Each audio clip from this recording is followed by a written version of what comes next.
Roma. É incrível pensar, né? O império que começou como um vilarejo simples e cresceu para dominar o mundo. Uma história de poder, de inovação e também de uma brutalidade que era um verdadeiro espetáculo. E bem no coração de tudo isso, tá lá ele, um monumento icônico que, até hoje, guarda muitos segredos. O que será que as pedras do Coliseu podem contar pra gente sobre a civilização que o construiu? É exatamente isso que a gente vai descobrir. Vamos mergulhar na história de Roma através do seu símbolo mais famoso. Bom, para entender o Coliseu, primeiro a gente precisa entender como Roma se tornou, bem, Roma. Essa jornada de um pequeno povoado a uma superpotência global é, sem dúvida, um dos capítulos mais fascinantes de toda a história. E essa ascensão foi, olha, meteórica. Tudo começa lá atrás, em 753 a.C., como uma vila bem simples. Dali a pouco, em 509 a.C., já evolui para uma república, governada por senadores e tudo mais. E, finalmente, em 27 a.C., se transforma no poderoso Império Romano. Uma evolução política impressionante, para dizer o mínimo. A história da origem de Roma já mostra bem como eles eram. De um lado tem a lenda, né, aquela história fantástica de Rômulo e Remo, os gêmeos que foram amamentados por uma loba, e do outro a realidade bem mais prática, um vilarejo de pastores que simplesmente cresceu por estar no lugar certo, na hora certa, controlando rotas comerciais que eram cruciais. E claro, com o crescimento veio a ambição. Roma domina o mundo e o mundo pertence a Roma. E isso aí não era só um lema, não. Era a mentalidade que fazia as legiões marcharem por 3 continentes para garantir um domínio que parecia absoluto.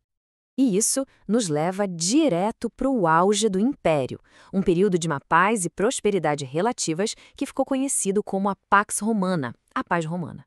Foi uma era em que a influência de Roma era total, inquestionável, sentida em cada canto daquele vasto território. E aqui a gente vê a genialidade romana em ação. Eles não eram só conquistadores, eram grandes construtores.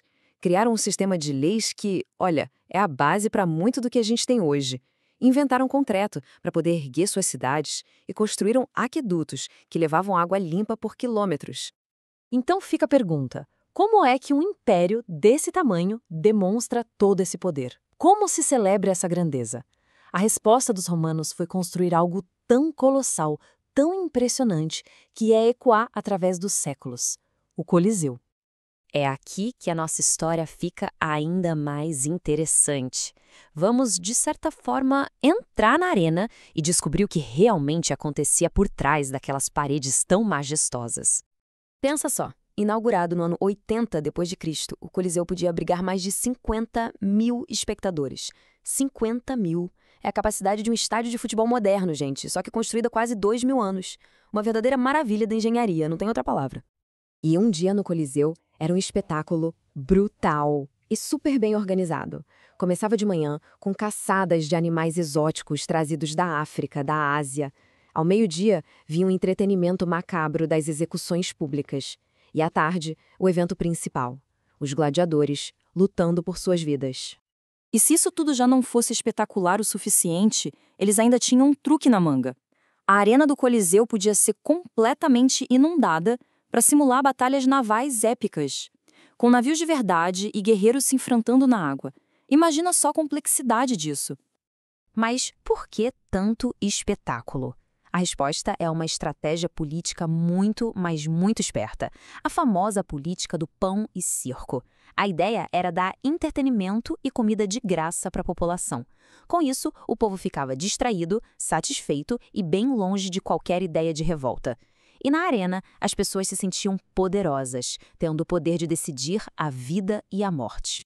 Uma curiosidade rapidinha sobre o nome: ele nem sempre se chamou Coliseu. Esse nome popular surgiu por causa de uma estátua colossal do imperador Nero que ficava ali do lado. Com o tempo, a estátua sumiu, mas o apelido do anfiteatro, esse ficou para sempre. E para além da violência, o Coliseu era um palco de inovações. Ele tinha o Velarium, que era um toldo retrátil gigante para proteger o público do sol, operado por marinheiros experientes. E nem sempre foi só um lugar de morte, viu? Ele também abrigava peças de teatro e outras celebrações.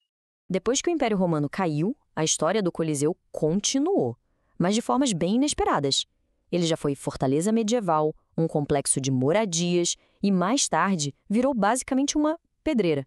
É isso mesmo, pedaços do Coliseu foram usados para construir alguns dos palácios e igrejas mais famosos de Roma. Então a gente chega no fim do Império, mas não no fim da história de Roma. O que acontece quando uma superpotência como essa desaparece? Bom, o seu legado permanece. E como? O império pode ter desmoronado, é verdade. Mas as suas ideias, essas são imortais. Elas estão na base da civilização ocidental, de maneiras que a gente muitas vezes nem se dá conta. Os nossos sistemas de leis, a nossa arte, a nossa arquitetura, até mesmo as nossas línguas. Muitos desses pilares da sociedade moderna têm raízes bem profundas lá no mundo romano. O legado de Roma está literalmente por toda a parte. E o Coliseu continua lá, em ruínas majestosas, como um lembrete poderoso do que nós somos capazes. Capazes da genialidade de criar algo tão belo e da crueldade de usá-lo para a destruição. Isso tudo nos leva a uma última reflexão. Daqui a 2000 anos, quando olharem para a nossa era, o que será que vão ver? Quais serão os nossos coliseus? É uma pergunta que fica para a gente pensar.